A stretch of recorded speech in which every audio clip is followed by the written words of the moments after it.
না কোন সময় চুলকায়? চুলটা একটু বাইগুন খাইলে বা একটু চিংড়ি মাছ খাইলে গরু গোস্ত চিংড়ি মাছ তো একদম খাওয়া যাবে না। ওই একটু খাইতে একটু খাওয়াতে হ্যাঁ তোর আবার অ্যালার্জিক ট্যাবলেট নিয়ে আসে এই খাই তো এই যায়।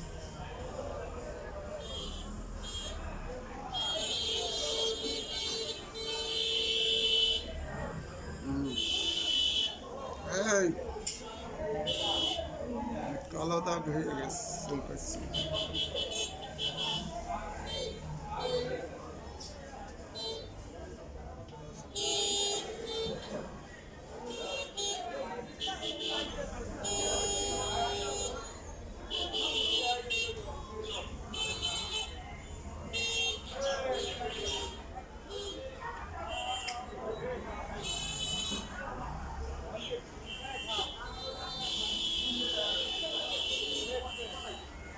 গরু গোস্ত চিংড়ি মাছ খাইবেন না, অ্যালার্জি জাতীয় খাদ্য খাবেন না, খাবো না বাস বুঝলো?